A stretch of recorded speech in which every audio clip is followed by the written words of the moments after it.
반갑습니다. 날씨가 추워가지고 많이 못 오실 줄 알았는데 많이 오셨네요. 오늘 하는 데는 51페이지에 3장입니다. 3장의 제목이 반야의 씨앗보다 화두야말로 이렇게 제목을 정해놨어요. 반야의 씨앗보다 화두야말로. 이제 이 제목을 조금 먼저 설명을 드리면은, 반야라고 하는 것은 부처님 마음자리로 들어가는 길이에요. 반야라고 하는 게 원래 반야하게 되면 반야 지혜자까지 붙어요. 그냥 지혜라고 생각을 하시면 돼요. 반야라고 하는 것이. 그래서 마하 반야라고 이야기할 때 마하는 부처님 마음이고 반야는 부처님 지혜인데, 그 부처님 그 마음자리에는 형상도 없고 냄새도 없고 자취도 없고 해서 중생들이 보고 들어야 찾아가는데 보고 들을 수가 없어요. 혼자 찾아갈 수가 없어요.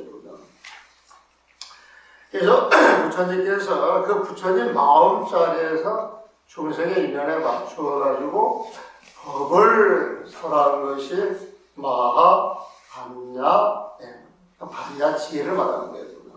그래서 우리가 마하, 반야 할 때 마하는 부처님 마음이요, 반야는 부처님 지혜다, 그렇게 생각하시면 되거든요. 그래서 이 부처님 지혜를 갖기 위해서 우리가 공부를 하는데, 부처님 지혜를 갖기 위해서 공부를 하는 그 과정이 부처님 지혜를 갖기 위한 어떤 그 씨앗을 심는 거하고 이제 똑같이 이야기를 할 수가 있어요. 씨앗을 통해서 부처님 지혜가 무럭무럭 자라가지고, 또 부처님 지혜가 무럭무럭 자란 그 자리에서 부처님 마음이 있는 걸 알고 부처님 세상을 터득하는 거군요. 그래서 우리가 이 공부하는 것은 반야 씨앗을 심는 거예요, 보면은. 이렇게 나와서 본문을 듣는 것은 부처님 지혜를 갖기 위해서 지금 씨앗을 뿌리는 거예요, 보면. 그런데 이 선묘라고 하는 것은 화두를 이야기하고, 그 화두라고 하는 것은 그 화두를 통해서 공부한다, 안 한다, 이런 과정을 다 생략하고 바로 부처님 제자로 들어갈 수 있다는 거예요, 보면. 그래서 반야의 씨앗 해가지고 우리가 이런저런 공부하고 복을 짓는다 그러는데, 그런 것보다는 화두를 통해서 바로 성불하는 게 좋아, 그런 내용을 설명하는 거예요, 보면. 그래서 반야의 씨앗보다 화두야말로 그러면 이게 분리되는 것 같은데, 사실 화두 그거 하나만 촥 들고 있으면은 반야 씨앗이 거기에 들어가 있는 것이다. 그래서 우리가 씨앗을 뿌려가지고 그 나무를 키우고 곡물을 키워서 수확 얻는 것을 생각을 하는데, 이 부처님 공부라고 하는 것은 당장 이 자리에서 여러분들이 화두만 주어주면 해결할 수 있는 것이다. 이게 이제 포인트예요, 보면.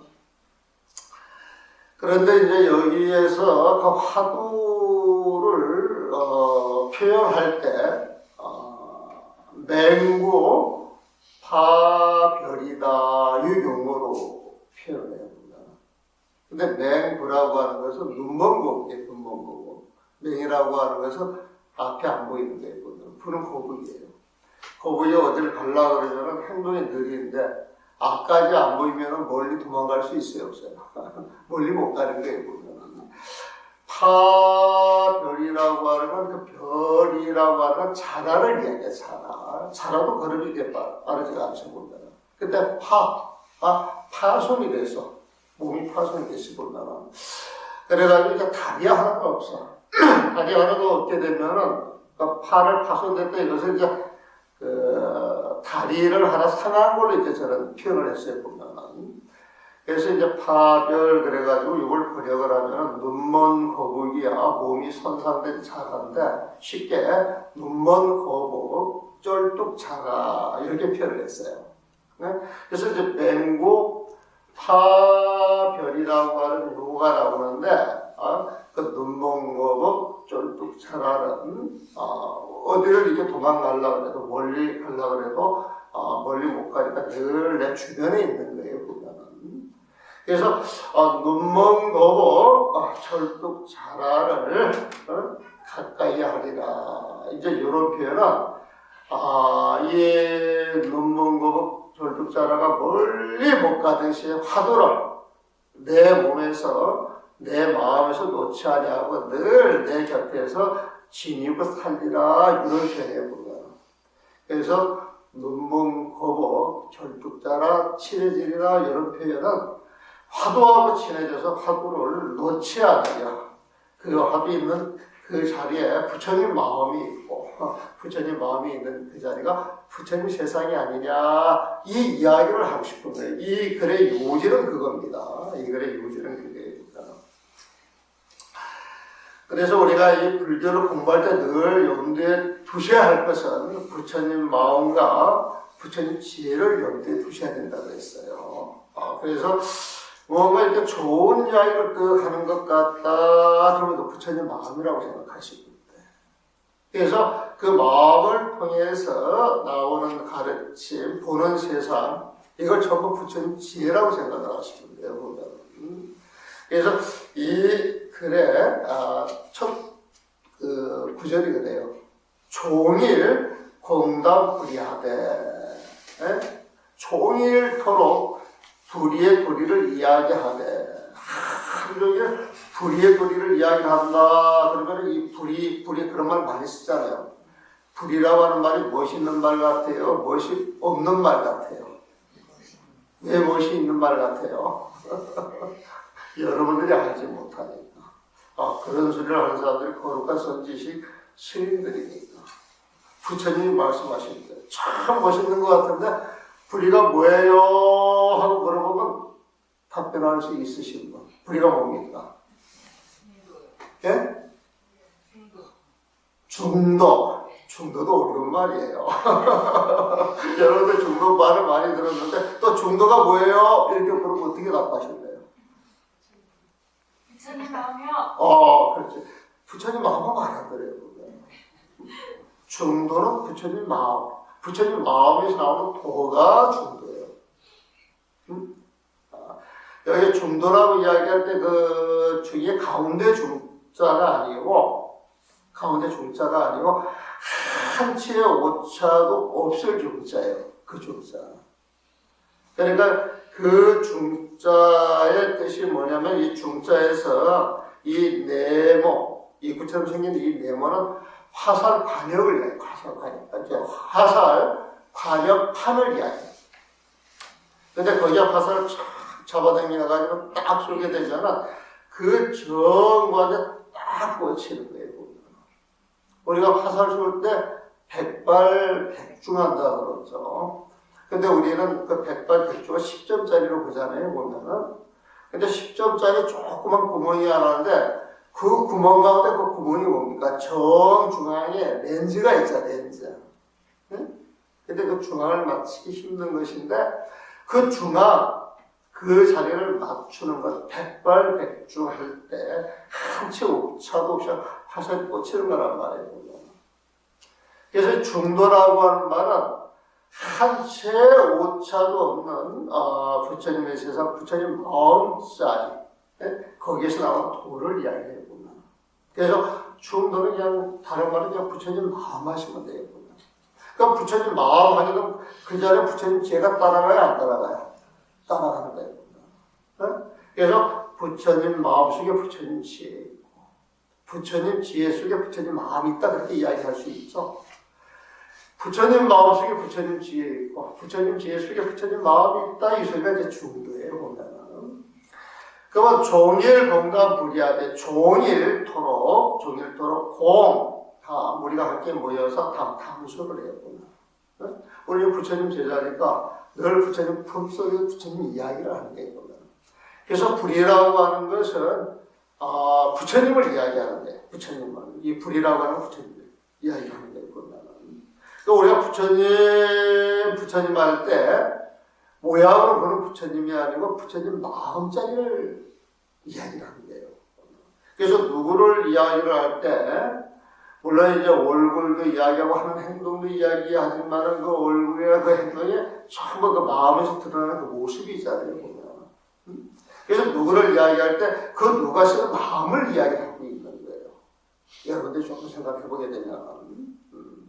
그래서 이 불의를 이야기할 때 이 말은 부처님의 마음자리. 그 부처님의 마음자리는 시비심이 있다 없다? 분별심이 있다 없다? 그런 게 없는 거예요. 그래서 이 불이라고 하는 것은 이 이라고 하는 글자가 나오잖아요. 이견, 그 다음에 이변, 또 불이할 때 이자가 나오는 것은 하나에서 둘로 갈라지는 거예요. 그러니까 분별심, 시비심이라고 보시면 돼요. 보면. 그래서 불이라고 하는 말은 이는 시비심, 분별심이니까 시비심, 분별심이 아닌 마음자리 이런 뜻이에요. 보면. 그래서 불이는 그냥 부처님 마음자리 이렇게 생각을 하시면 되는 거예요. 그래서 종일토록 불의의 도리를 이야기하되 이 말은요, 공부하는 사람은 늘 부처님을 챙겨야 되고 부처님 마음을 챙겨야 되니까 부처님 마음을 이야기한다는 거예요. 무슨 말인지 아시죠? 그래서 종일토록 함께 불의의 도리를 이야기하되 아직 한 글자도 들어서 말한 적이 없다. 이게 또 무슨 말이에요? 아직 한 글자도 들어서 말한 적이 없다.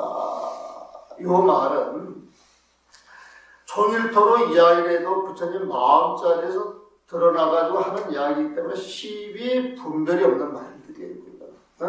그래서 이게 정법이야. 이것이야말로 진짜야. 이렇게 집착해 사는 이야기가 하나도 없다 소리예요. 부처님이 84,000 몸을 살아셔도 나는 한 글자도 살한 적이 없다 그런 말을 하잖아요.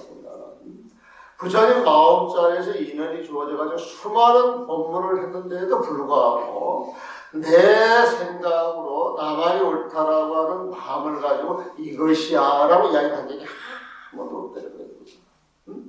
그래서 내가 하는 이야기는 시비 분별이 떨어진 자리에서 나오는 이야기지 내가 있어서 하는 이야기가 아니다 그런 뜻이에요. 조금 어려웠나요? 그래서 부처님 마음은 시비 분별이 없고 시비 분별이 없는 데에서 나오는 그 말, 그 지혜는 세상에서 투쟁거리를 만들질 않아요. 시비거리를 만들질 않아요. 너 나의 차별을 두지 않는 거예요. 이게 부처님 법이에요. 그래서 하기를 종일토록 함께 불의의 도리를 이야기하되 아직 한 글자도 들어서 말한 적이 없다라고 하니 이게 무슨 소리냐 이 소리에 보면 이 뜻이 없다 한 거라고 묻는다면 서로의 아들함을 면치 못한다. 이게 첫 대목이 지금 제일 어려워서 이제 설명을 하는 거예요. 보면 자 종일토록 불의에도 부처님 마음자리를 이야기했는데 아직 한 글자도 들어서 말한 적이 없다. 근데 여러분이 이제 뜻을 알았어요. 부처님 마음에서 부처님 지혜가 드러난 것은 일제 12일 분별이 있기 때문에 이것이 오라 이런 말을 한 적이 없다는 거예요. 이걸 알았어요. 그런데 처음 이 본문을 듣는 사람들은 그 소리를 모르니까 이 뜻이 없다 한 거 이렇게 이제 잠자듯이 물어본 거예요. 그러면서 이 뜻이 없다 한 거라고 이 묻는 사람은 알고 묻는 거예요? 모르고 묻는 거예요? 모르고 묻게 되면 이 사람이 어리석은 사람이에요. 근데 이제 구설을 두고 구설 답변하려고 그러면은, 서로 어리석음을 벗어나지 못한다, 이 소리예요. 이건 이제 달리 말하면은, 착 분분을 가지고 서로 마음이 통한다고, 통한다 그러면은 다른 말이 필요 있어요, 없어요? 다른 말이 필요 없는 거예요, 다른 말이 필요 없는데, 몰라서 묻고, 몰라서 묻는다, 여기에 대해서 자기 본뜻을 벌써 모르는데, 몰라서 묻게 되면 답을 해줘야 되잖아요, 보면. 근데 그 부처님 마음자리에서는 일체 시비 분별이 없는데 어떤 인연이 주어져서 말을 하는 거지만, 그 답변에 대해서 말을 해준다 그래가지고 또 시비 분별을 일으켜서 답변을 해주게 되면, 이건 아주 어리석은 이야기거든. 아주 어리석은 이야기고요. 그래서 하는 이야기가 서로의 아들함을 면치 못한다. 그러면서 부모는 내가 친할 것이 아니니 무엇을 가장 친할 것인가? 부모는 내가 친할 것이 아니니 무엇을 가장 친할 것인가? 또 이렇게 또 질문을 해요. 근데 부모, 자식 그러면 가장 친한 사이잖아요. 가장 친한 사이. 그런데 갑자기 부모는 내가 친할 게 아니다. 이게 갑자기 이게 무슨 소리예요? 이게 이제 사이에 있는 이야기입니다.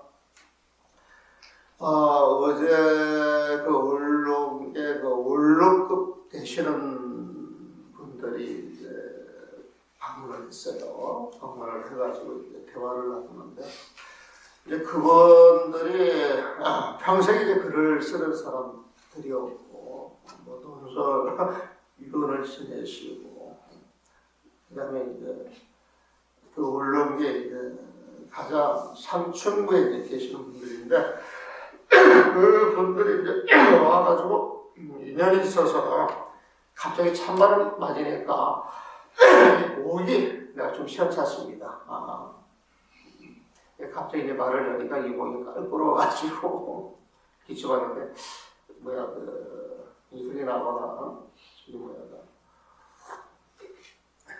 무슨 그 요즘 그것 때문에 기침하는 거 걱정 안 하실 거예요. 근데 이제 그분들이 와서 이제 책을 드려가지고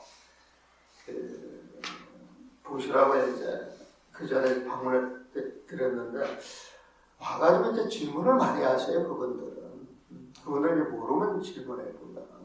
그래가지고 어제는 인허진을 이제 질문을 합니다. 인허진은 여기서도 한번 설명을 드린 적이 있어요. 인은 이웃 인자, 허는 허공 화자. 허공에 뭐가 있어요? 없어요? 그럼 허공과 이웃한다 그러면 이웃하는 그것이 텅 비어있겠어요? 뭐가 차있겠어요? 텅 비어있겠죠? 근데 진, 티끌을 이야기해. 그러니까 인허진이라고 하는 것은 허공을 이웃한 티끌. 그래서 이 티끌을 쪼개다가 맨 마지막에 탁 쪼갰을 때 부피가 있어서 쪼개져야 되는데 탁 사라지는 거예요. 그래가지고 부피가 없어져 버리는 거예요, 보면. 그래서 인허진이라고 하는 것은 가장 작은 다리인데 가장 작은 다리는 부피가 없는 것. 부피가 없는 것은 허공과 같은 것. 그래서 모든 물질들이 티끌로 이루어져 있는데 그 티끌을 쪼개보다 보게 되면 어느 순간 티끌이 사라지는 거예요. 보면은 티끌이 사라지는 거예요. 그럼 이제 없는 거나 마찬가지지. 없는 거나 마찬가지인데 어떤 인연이 주어지게 되면 입자가 나와서 티끌이 나와서 그 티끌을 그 물리학에서 말하는 그 입자라고 보시면 돼요.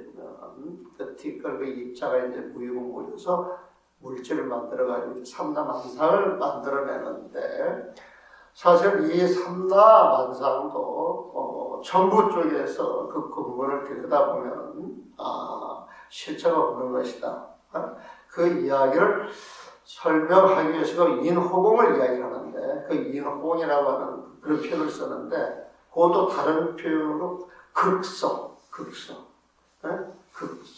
그런 표현을 써요. 극대라고 하는 표현에 반대말이 극서예요. 극서 그러면 지극히 작은 것은 사실 없는 거나 마찬가지예요. 그런데 이제 그 분이 그 경전 공부를 하면서 인허진이라고 하는 말을 관심이 있고 또 극수라고 하는 말이 나왔는데 아마 이런 내용을 가지고 설명을 했는데 본인이 다시 한번 확인하는 과정이었을 것 같아요. 그런 이야기가 나오는 과정에서 선녀 책을 읽어보셨는데 모르겠다는 거예요. 모르겠다는 거예요. 그래서 이 선녀라고 하는 것은 상징 비유, 그 부처님 마음을 이야기를 하기 때문에 그 표현을 어찌할 수 없어서 상징 비유를 많이 쓰는데, 그 상징과 비유는 부처님 마음과 부처님 지혜를 이야기한단 말이에요. 근데 부처님 마음과 부처님 지혜가 돼서 기본적인 게 이해가 되면은 책을 읽는 게 굉장히 편해질 텐데, 그거는 천주교 신자고 기독교 신자들이 되나서 이제 그런 훈련이 안 돼 있어. 그런 훈련이 안 됐으니까 책을 보기 굉장히 이제 어려워진대요. 그래서 그런 분들이 마음을 내서 불교 공부를 조금 해가지고 지쳐만 찾게 되면 되게 열심히 할 사람들이고 잘할 사람들입니다. 그래가지고 인터넷에 요즘 내가 아시는 분이 그 법회하는 걸 이렇게 모아가지고 올리는 게 있어요. 그래 내 이름을 썼어. 그래서 온선 스님 경전정보 그렇게 맞습니까? 제목이 맞아요? 그 유튜브 이름이? 이제 그걸 이제 본인들이 이렇게 찾아가서 보시는 모양인데요, 보면은. 여러분들도, 내가 이제 법회를 이렇게 할 때, 내가 쓴 고유의 용어들이 있어요. 그리고 개념 정의를 내가 늘 하거든요, 보면은. 근데 그게 처음 들을 때는 이해가 안 돼서 두 번, 세 번 듣다 보게 되면은, 구조적으로, 논리적으로 이렇게 정리를 해가지고 하는 이야기이기 때문에 처음 들을 때는 용어가 낯설어서 굉장히 어렵게 느껴지는데 그 용어를 몇 번 듣다 보면 이거지고 이거지만 알 것 같고 알 것 같은데 설명을 들어보면 설명이 되고 그게 잘 있게 돼요. 보면은. 그러면 이제 고개 딱 대고 나서 그게 정리가 돼가지고 그걸 가지고 이제 홀로 독학을 하셔도 되고 책을 읽으셔도 충분히 읽어 나갈 수 있는 힘이 생기거든요. 보면. 근데 이제 그런 분들이 이런 책을 읽게 되면은 참 뭐가 있는 것 같은데 쉽게 잘 안 들어와요. 그리고 이제 불교 공부를 많이 하신 분들도 지금 이 글들이 잘 안 들어와요. 그 어려운 글이에요, 보면은. 그래서 그 어렵고 굉장히 어려운 걸 사실 지금 하는 겁니다. 하는 거예요, 보면은. 그런데 이제 여러분들이 이걸 통해서 쉽게 정리가 돼가지고 펼쳐지는 사람들은 기본기가 아주 탄탄하신 분들이고 지금 이걸 들어도 오리무중이고 아리송한 사람들은 아주 기초가 좀 안 잡혀있는 사람들이에요.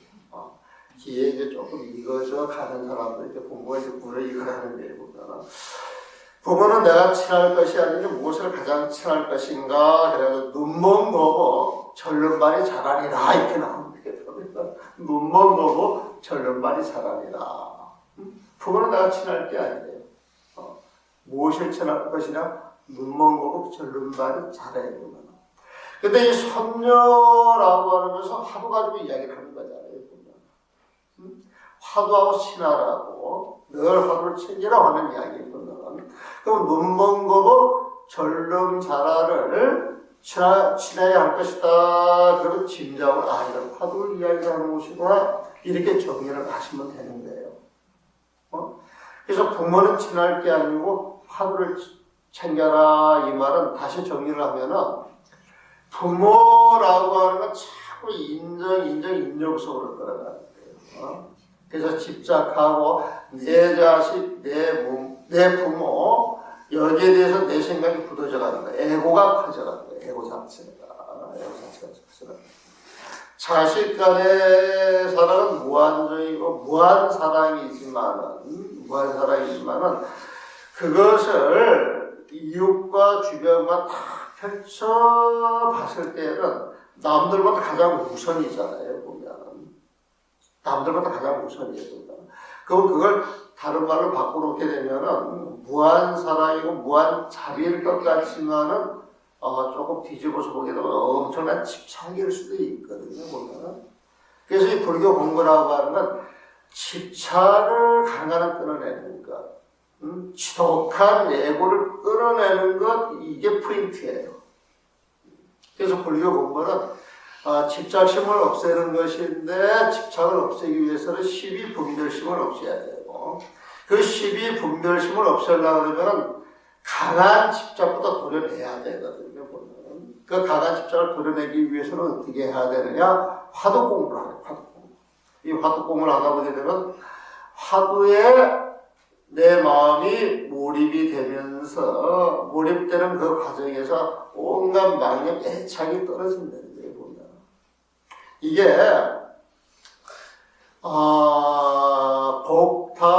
복타밀다라고 하는 선종의 구대조가 있어요.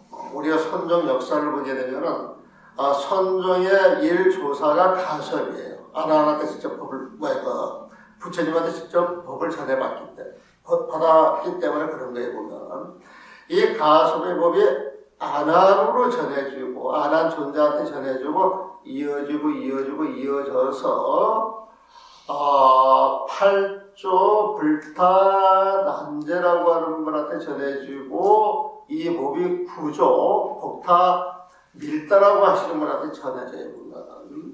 그러니까 말이 어려울 때 그냥 9조한테 전해진다. 8조의 법이 9조한테 전해진다. 8조 9조를 알잖아요. 보면은. 근데 이 9조 조사 스님이 태어날 때부터 말을 한마디도 하지 않았대요. 그리고 오로지 누워만 사는 거야. 자고 일어나고 하면서 하는 일이 먹고 자고 똥 오줌 누는 일밖에 안 했다는 거야. 그런데 이 8조 불타난제 스님이 길을 가다가 갑자기 저 멀리서 서강이 비쳐나오고 서강이. 그러니까 저 광채는 성현이 계신 곳에서 드러나는 그 배우강, 그 배왕 같은 게 있잖아요, 보면은. 그런 모습이 있으니까 그 집을 찾아 들어가요. 찾아 들어갔더니 이제 말 못하는, 태어나가지고 말 못하는 사람이 한 분 계시는 거예요. 근데 그 집 부모들은 굉장히 마음이 아프고 자식이니까 이제 키워냈는데, 이 스님이 또 들어가니까 평생 그 누워있던 그 아이가 또 일어나가지고, 입을 여는데, 입을 여는데 첫 마디가 부모 비아치니까 이 말을 했거든요.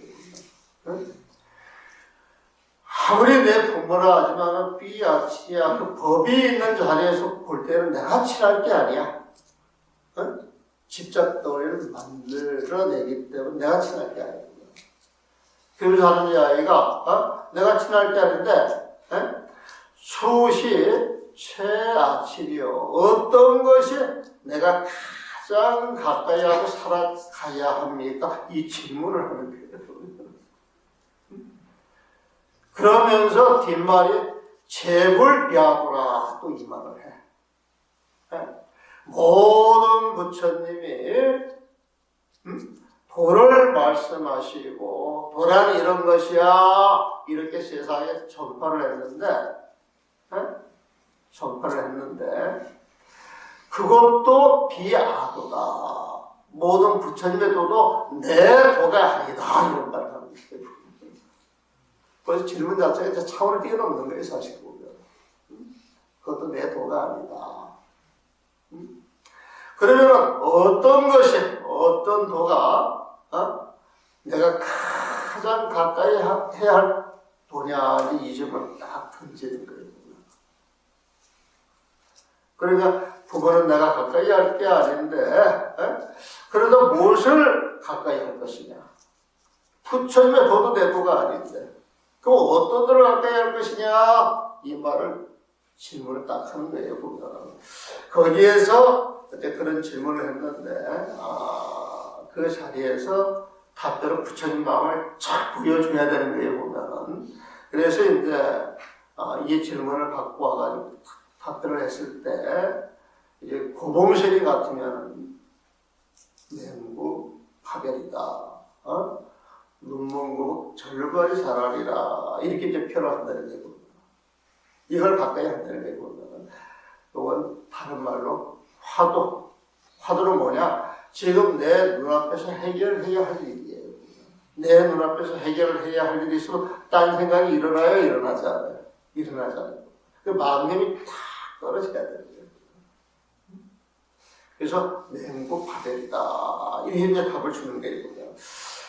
자, 우리는 이야기를 열심히 설명을 했는데 알아들으셨는가는 모르겠어요.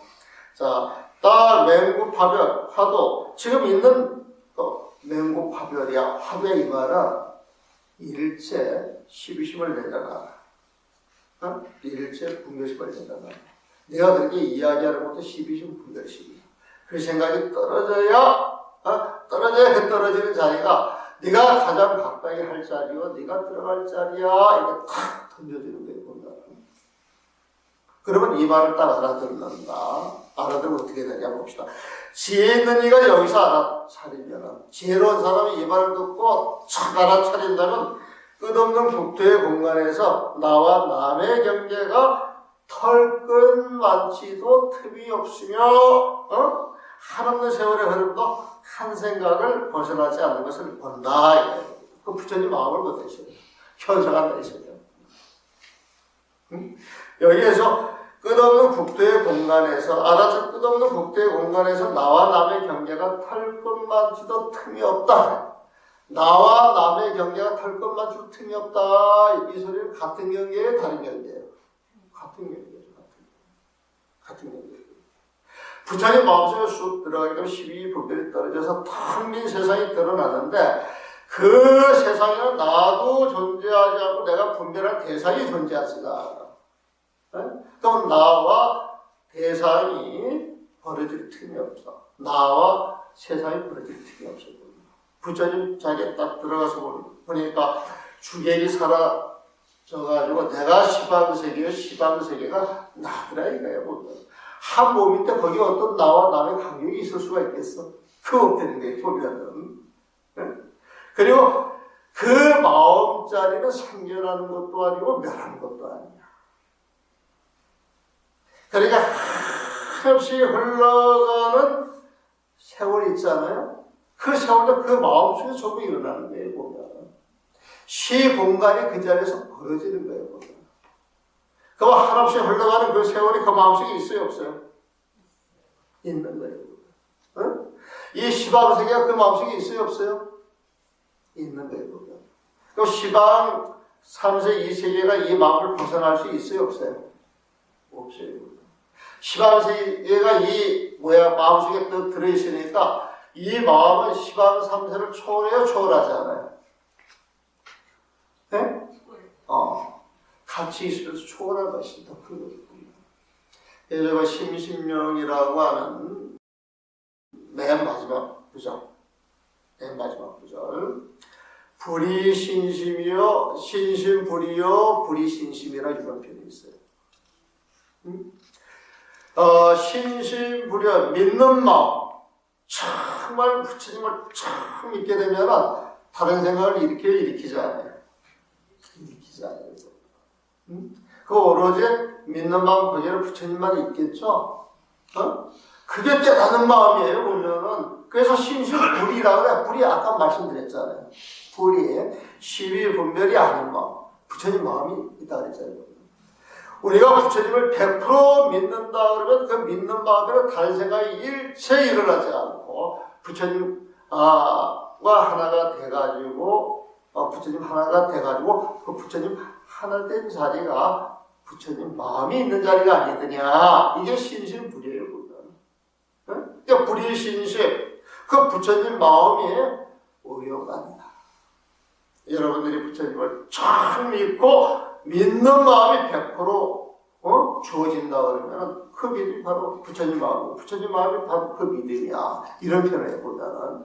그래서 신심, 불이 신심 같은 말이에요, 사실은. 신심으로 드러나는 모습, 불의는 부처님 마음. 신심이 지혜다, 이거야, 지혜. 신심이지. 믿는 마음이 지혜예요, 보면. 지혜구나. 그래서 이거 다른 말로 말하게 되면 신심으로 드러나는 그 부처님 지혜에 불이라고 하는 부처님 마음이 있고, 불이라고 하는 그 부처님 그 자리에서 신심이라고 하는 참 지혜로운 모습이 드러나는 것이다. 근데 여기는 나와 남의 관계가 탁 끊어져가지고 십이분별이 끊어졌기 때문에 말로 이 자리를 설명할 수 있어요, 없어요? 그래서 언어 두 단에 언어의 길이 탁 끊어졌다는 거예요. 그러면서 나오는 이야기가 비거래금, 거는 과거에 갔다 소리예요. 레라고 하는 오는 세월이에요. 보면 미래.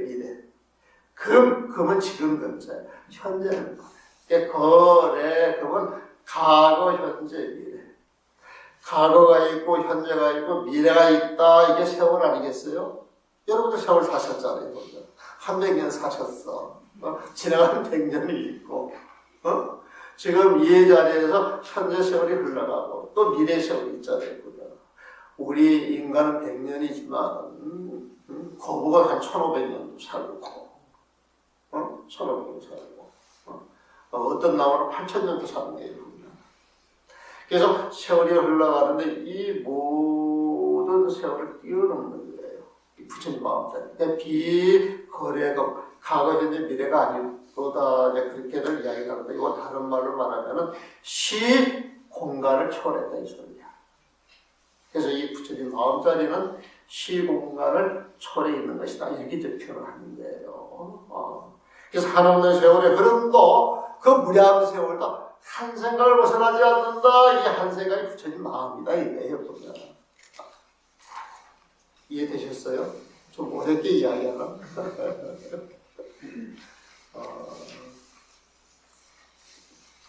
최선을 다해서 설명을 하는 게 있는데.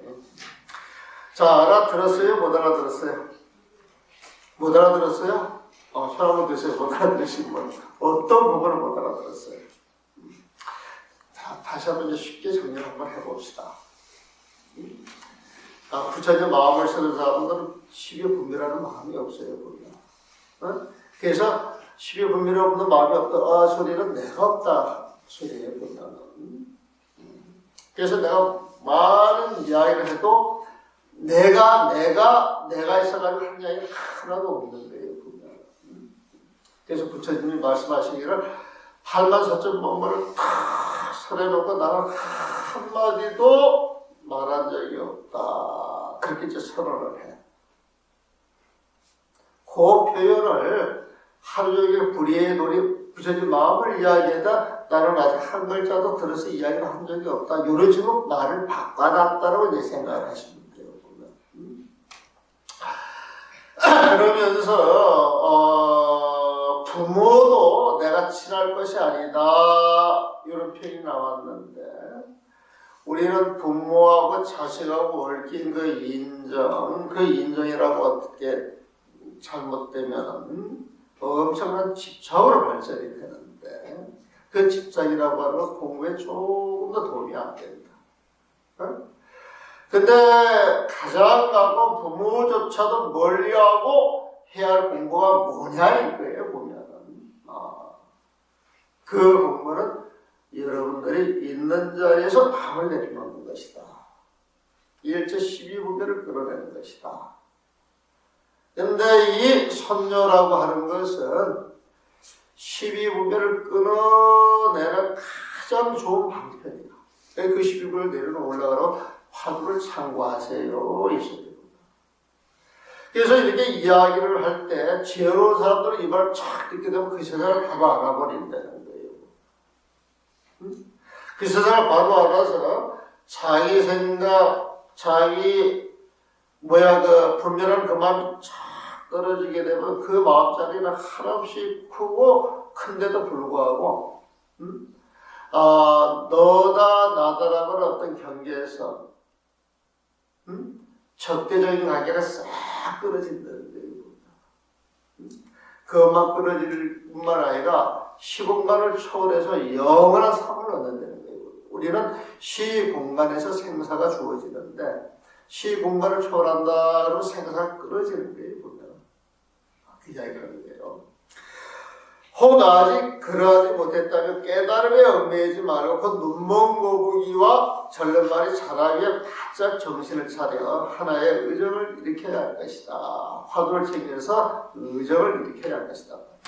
의심하고 의심하여 안팎으로 한너리의 의심을 만들어 종일토록 조그마한 빈틈도 없이 가슴에 담아두면 삶 속에서 오로지 화두가 있을 것 같으면 마치 독약에 중독이 된 듯할 것이다. 오늘 화두가 챙기다 보면은 더불어 살아가는 일상 사람들과는 다른 모습이야. 어떻게 보면은 정신이 딴 곳에 뇌가 쏠려가지고 일제 12분별도 안 되니까 어리석어 보이기도 하고 쑥에 같기도 하고 일제 다른 것에 관심을 가지지 않으니까 무심한 것 같기도 하고 하지만 그 안에는 화두가 꽉 차있다는 걸 보면은 그러면 이제 이 화두를 깰 때 여기에서 이제 근간구원 율국봉이라고 하는 소리가 나와요. 이 근강은 우리는 요즘 말로 말하면 이제 다이아몬드라고 이야기를 하기도 하죠. 근데 다이아몬드 강도가 굉장히 커요. 쇠로 만든 감옥이 있다 그러면 다이아몬드 드릴로 그 감옥을 뚫을 수 있어요, 없어요? 뚫을 수 있는 거예요, 우리가. 뚫어가지고 빠져나올 수 있는 거예요, 우리가. 근데 다이아몬드로 감옥을 만들어가지고 그 안에 집어넣는다 그러면은 그 다이아몬드가 감옥에서 빠져나올 수가 있겠어요? 없겠어요? 없는 거예요, 보면. 그래서 금강군이라고 하는 말은 금강의 감옥이야, 금강의 감옥. 아무리 다이아몬드로 만들었다 할지라도 감옥으로 만들어가지고 사람을 집어넣게 되면은 별로 좋지 않아요. 기분이 안 좋아. 빠져나와야 돼요. 그래서 금강군이라고 하는 건 금강의 감옥이다. 이 소리는 절대 빠져나올 수 없는 것입니다. 그 다음에 율국봉이라고 하는 표현이 나와요. 율은 밤이야, 밤. 밤에 보면 극이라고 하는 뜻이야 보면. 그래서 율국봉이다 그러면은 이 봉이라고 하는 것은 그 쑥봉사야, 쑥봉사. 쑥봉이고.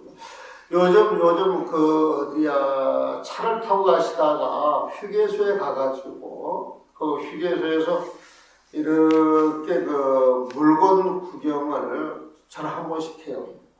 저는 산중에 또 나오면 그것도 구경을 해요. 구경을 하게 되면 손 가지고 이렇게 손 돌리는 거 있잖아요. 손 돌리는 거. 근데 거기에 이렇게 보면은 손에 이렇게 돌리는데 쇠나 플라스틱으로 만들어가지고 뾰족뾰족 해놓은 거 있잖아요, 보면은. 근데 여러분들 밤송이 생각, 밤송이. 예? 밤송이도 동그랗죠. 밤송이 같이 생기죠. 동그랗잖아요, 보면. 거기 가시가 나 있잖아요, 보면. 가시가 나 있잖아요. 그럼 그 율국봉은 이제 쉽게 말하면 그 밤송이라고 생각하시면 돼요. 가시가 그대로 있는 거. 예? 근데 그거를 여러분들 목에 통째로 넣어가지고 삼켜보세요. 삼켜져요? 삼켜지지 않아요?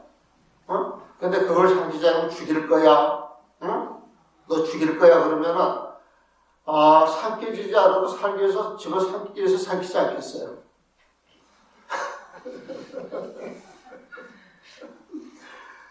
그래도 삼키려고 해서 삼켜지겠어요? 잘 안 삼켜지겠어요? 그래서 여기서 금강공, 그 율국봉이라고 하는 표현을 쓰는데요. 12분별이 많은 그 중생들이 화두를 탐구할 때는 쉽게 잘 안 돼. 그래서 이 화두를 금강권이나 율국봉, 또 그 은산철벽이라고 하는 말 들어봤죠? 그 화두 공부 많이 하시는 분들. 또 그거에 비유를 해서 이야기를 하게 되보면. 그 은산철벽이다. 철벽을 아시죠? 은산이라고 하는 한없이 커가지고 밖에 빠져나갈 수가 없이 삥 둘러싸네.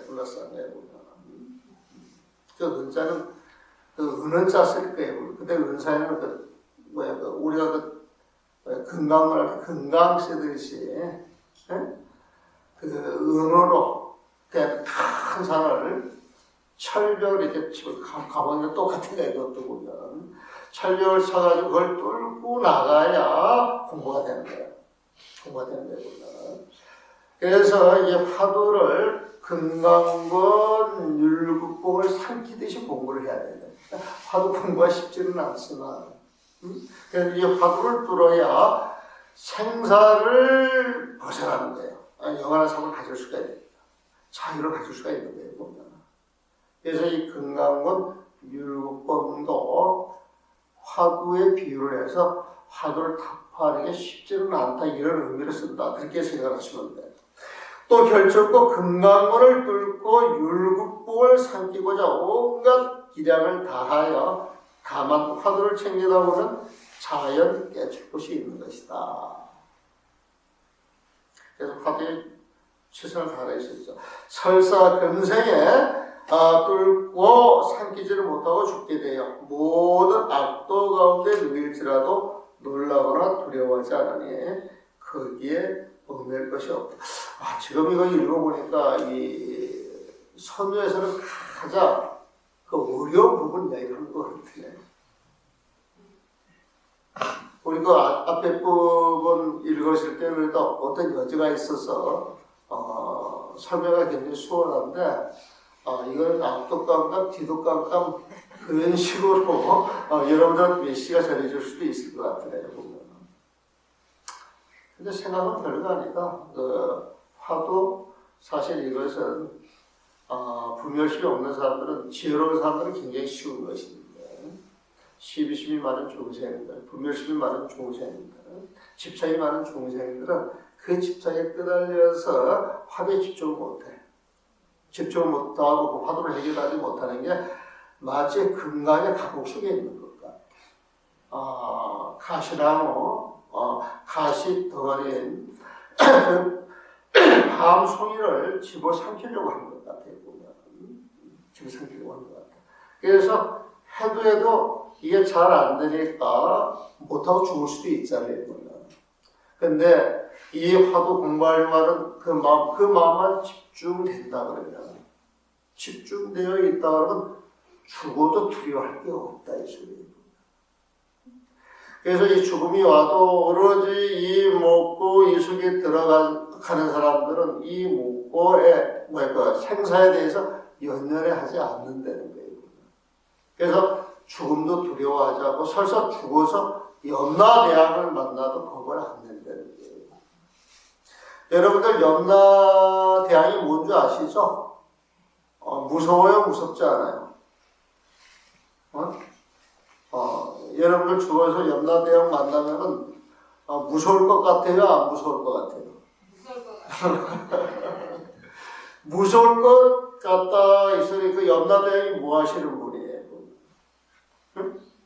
염라대왕은 복을 많이 주고 착한 일 많이 한 사람들은 지옥에서 빼내가지고 천당에 보내주잖아요. 근데 잘못을 많이 한 사람은 지옥에 보내잖아요. 응? 내가 염라대왕을 두려워한다 이 소리는 내가 지은 자가 많다 없다.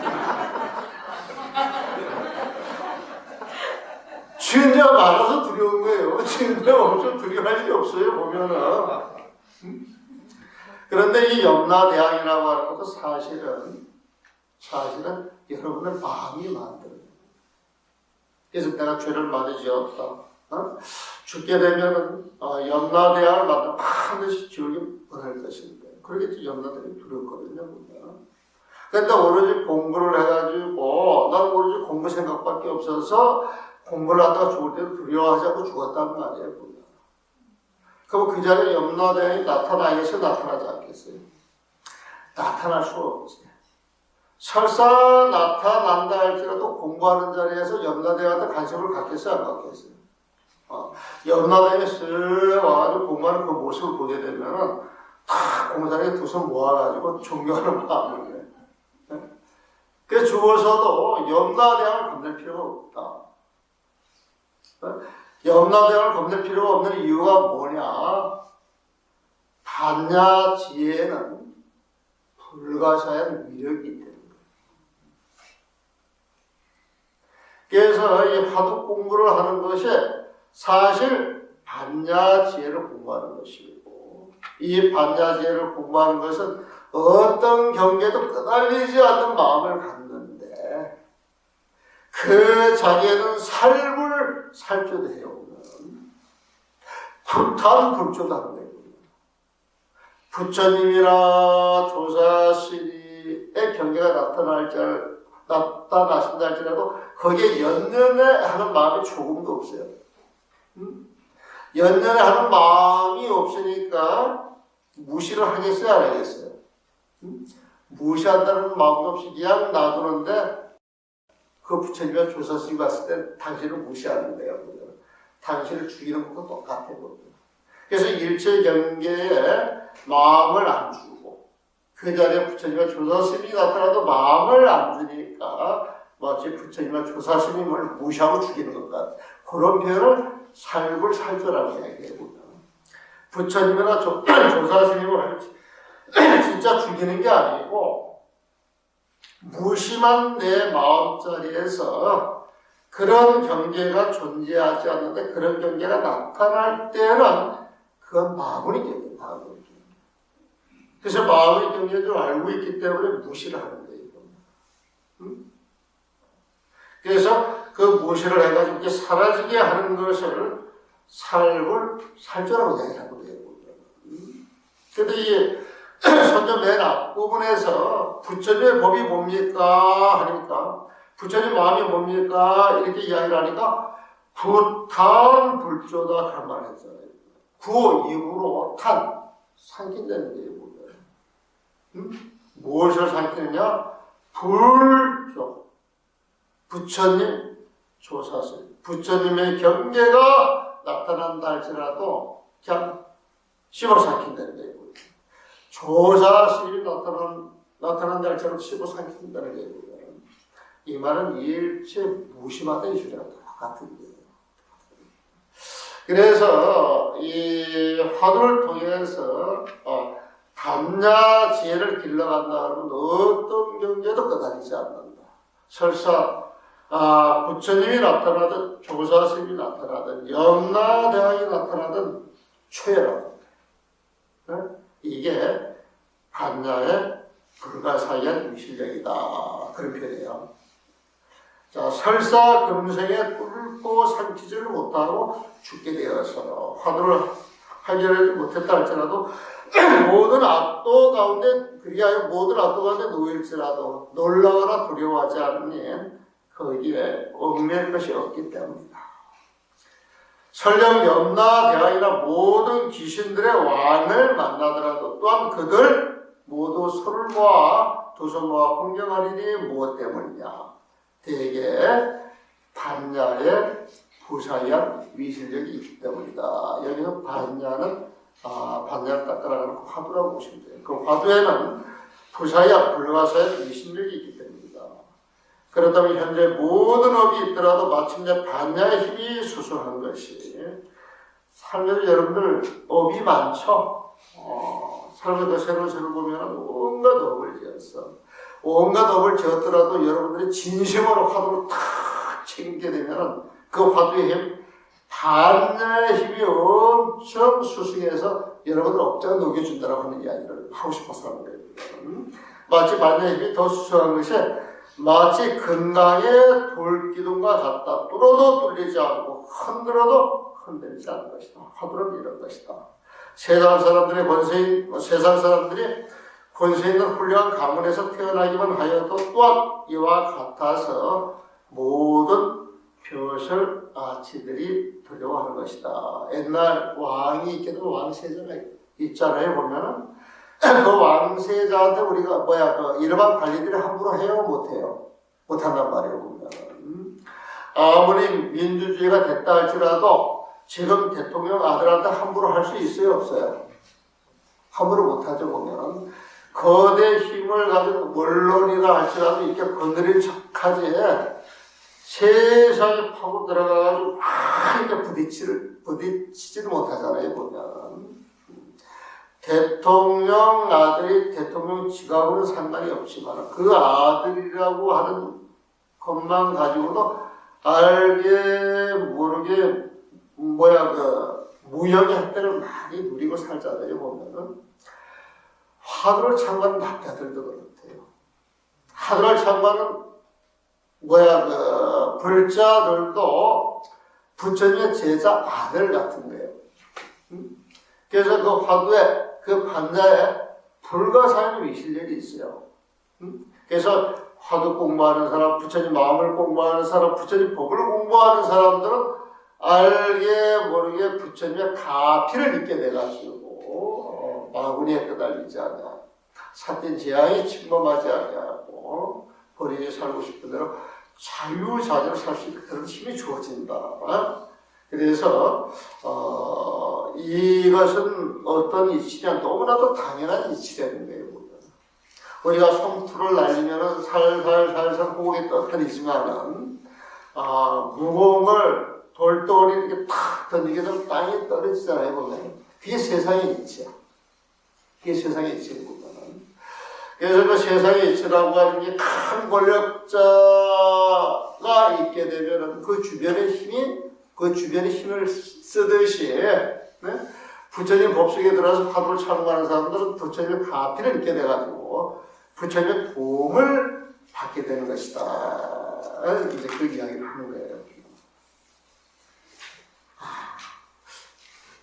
그래서 뭐 시간이 다 돼가는데 그래가지고 그 부처님의 제자들이 이제 그런 힘을 갖게 되는데 뒤에 이 그 55페이지 보게 되면 배상국, 이부마, 한문공, 백낙천, 소동파, 장무진 이렇게 이제 사람 이름이 나옵니다. 근데 백낙천은 여러분들은 잘 아세요. 백거의 백낙천 잘 알고 한문공이라고 하는 사람은 한태지를 이야기합니다. 한태지도 여러분들 너무 잘 알아요. 보면 또 소동파도 이야기가 많이 들어있을 거예요. 보면 이거는 일반 세상 사람들도 많이 듣는 이름들이에요.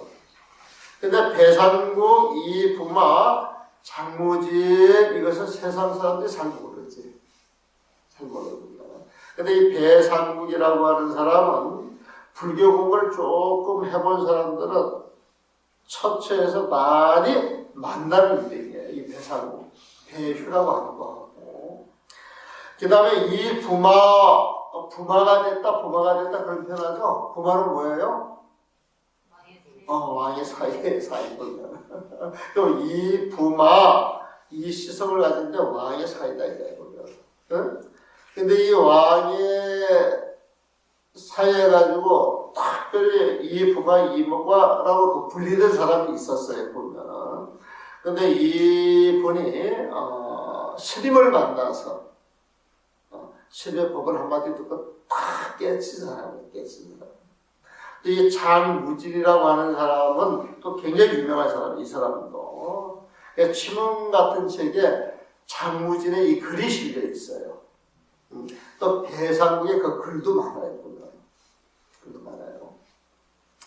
근데 이 분들이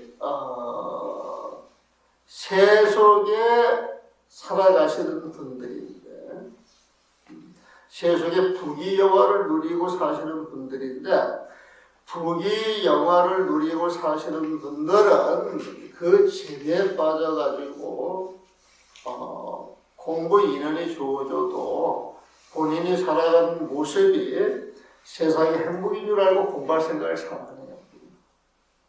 근데 이 6분도 똑같아요. 그런데 이 6분이 불법하고 인연이 돼서 딱 한마디 듣고 오는 게 있어서 막 오도성을 짓는 사람들이야. 여기 있는 사람들이 보면. 근데 이 사람들이 세속의 오용락에 빠져 있으면서도 어떤 계기가 돼가지고 선제식의 한마디에 깨침을 얻으신 분들인데 이 분들의 전생을 보게 되면 전부 공부했던 사람이에요. 그래서 금생에 여러분들 공부가 완성을 못하고 죽는다 할지라도 공부에 치각점을 들여서 이렇게 쭉 공부를 해 나가시다 보면 금생에 완성을 못했다 할지라도 내생 인연으로 이 공부가 이어져서 어느 순간 확 깨지게 된다는 거예요. 그래서 이제 그 설명을 하려고 여러분들이 하도 또 금생에 불교 공부를 해가지고 금생에 성취를 못했다 할지라도 이 인연, 그 복덕은 세세 생생 이어져서 내 후생이라도 어떤 기업만 주어지면 깨칠 수가 있습니다. 깨칠 수가 있습니다. 그러니 이 화두 공부를 놓치지 마세요. 여러분들이 하는 부처님 공부를 놓치지 마세요. 이제 이 포인트를 이야기하려고 해요. 그래서 사실 이분들 한 분 한 분의 일화만 이야기를 해도 그 재미난 일화들이겠죠. 그 일화만 이야기를 해도 한 분당 한 시간씩 이야기를 해도 다 하지 못할 거거든요. 근데 이제 다음에 오게 되면은 이분을 그 계속, 이분을 그 업적까지 한번 이야기 해볼까 싶은 그런 생각이 들어요. 질문 있으면 질문 받겠습니다.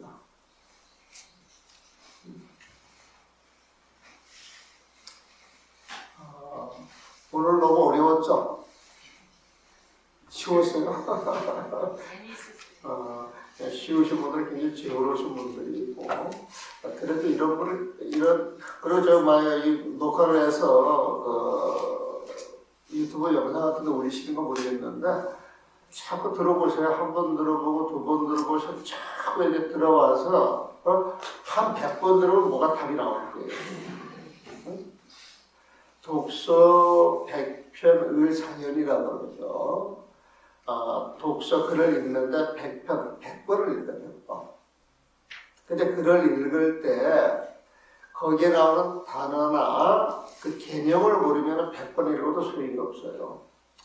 반야신경을 20년, 30년 읽으셨잖아요. 보면은 읽으셨는데 반야신경을 아직도 모르겠다. 이 사람은 그 반야신경이 갖고 있는 글의 뜻을 모르고 읽어서 글의 뜻을 모르고 생각을 안 해보고 이게 뭔가 의심을 안 해봐서 모르는 거예요.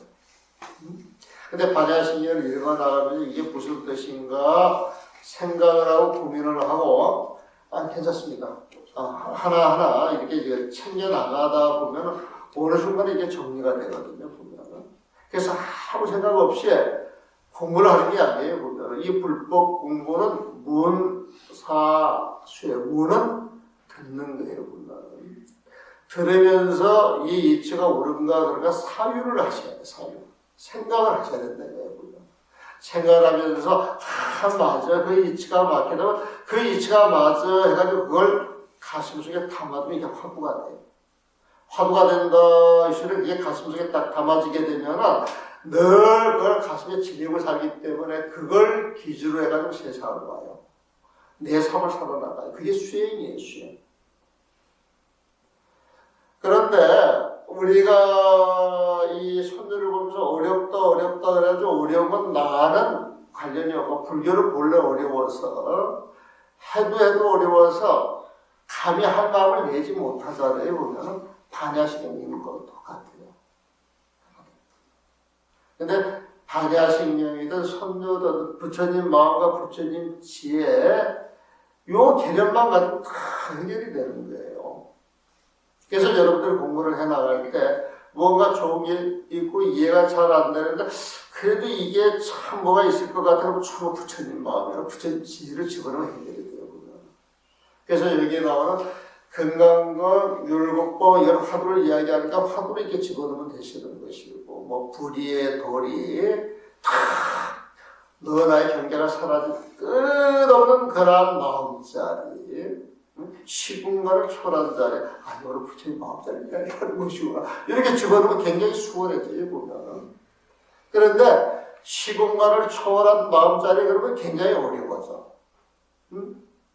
너와 나의 경계가 사라져가지고 하면서 펼쳐진 마음자리 이것도 어려워져요. 응? 근데 그냥 부처님 마음 그러면 이건 조금 친근하잖아요. 보면. 근데 부처님 마음을 이야기를 해보라 그러면 이게 또 어려워져. 그럼 어떻게 해야 되느냐?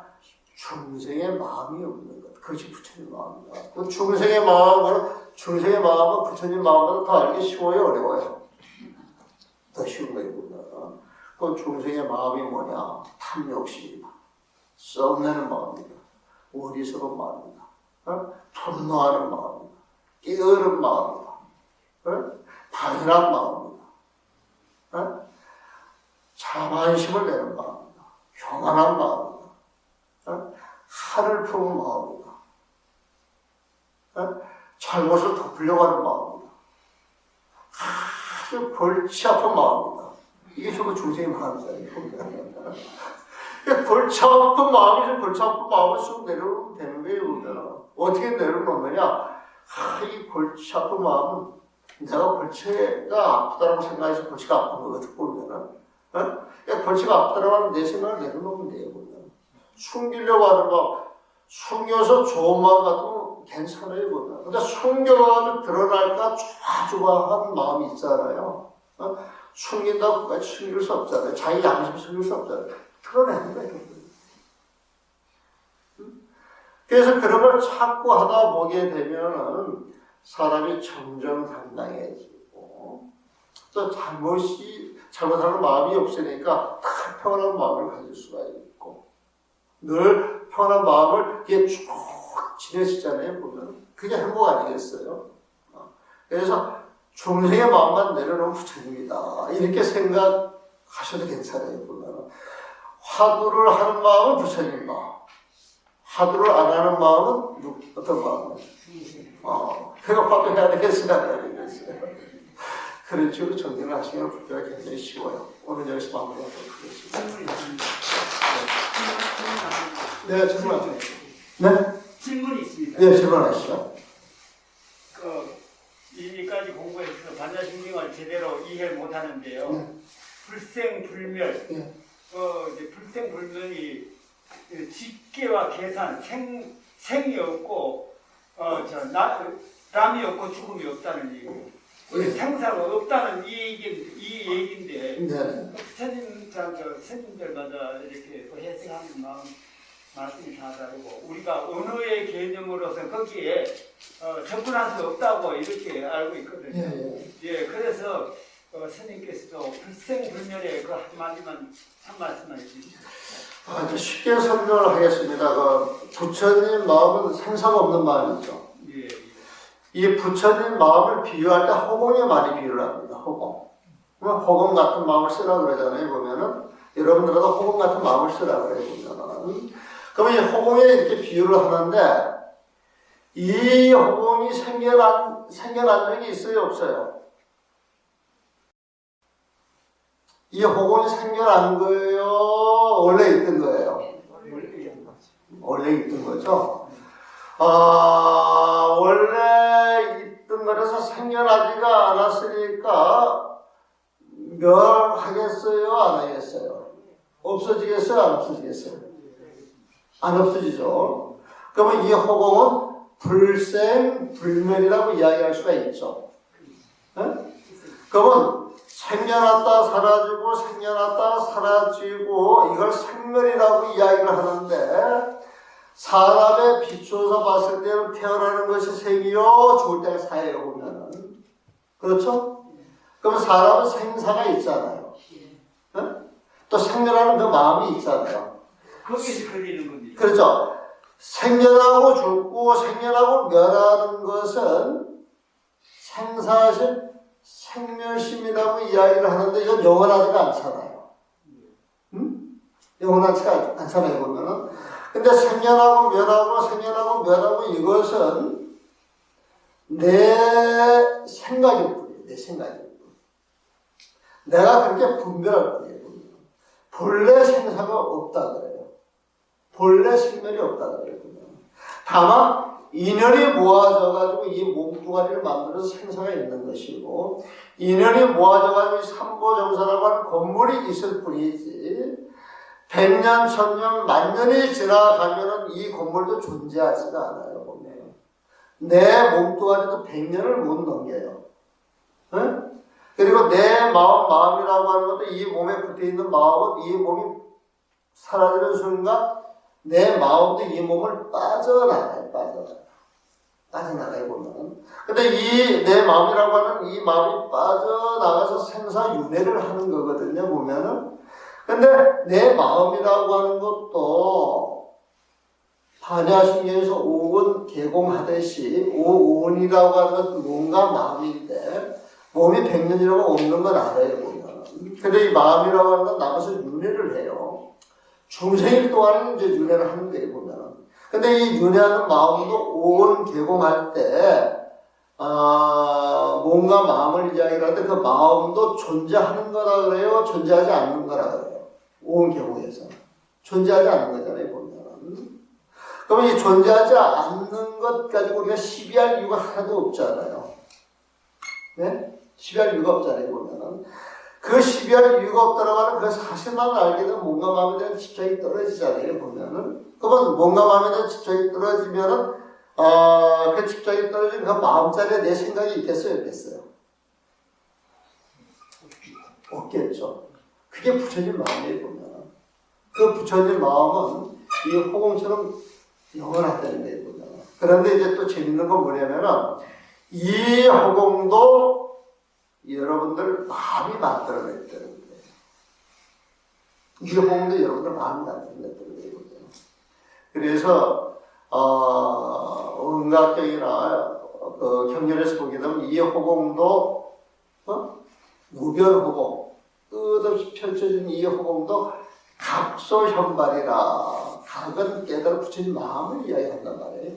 부처님 마음에서 생겨난 거예요. 부처님 마음에서. 부처님 마음에서 어떤 인연이 주어져가지고 한 생각 잘못해서 생겨난 거예요. 보면. 이게 사실 저렇게 설명하면 쉽게 설명해야 되는데 여러분들 하도 공부를 많이 하셨다 그래서 다시 한번 설명을 해드린 것이고, 더 쉽게 설명하면은 이 부처님 마음을 허공에 비유를 하는데, 이 허공이라고 하면 생겨난 적도 없었고 멸한 적도 없었다. 우리 중생의 좁은 수경으로 봤을 때 그래요. 보면. 네? 그래서 이 불생불멸이라고 하는 것은 이 허공 속에서 삼라만사 온갖 일들이 일어나는데, 이 온갖 일들은 어떤 인연이 주어져서 생겨나고 멸하는 것이다. 그런데 이 인연을 떠난 그 본래 마음자리는 불생불멸이다. 왜 그 마음자리는 생겨난 적이 없었기 때문에 멸하는 법이 없다. 내가 조금 그렇게 설명한 것 같은데, 하여튼 일부러 설명하겠습니다. 감사합니다.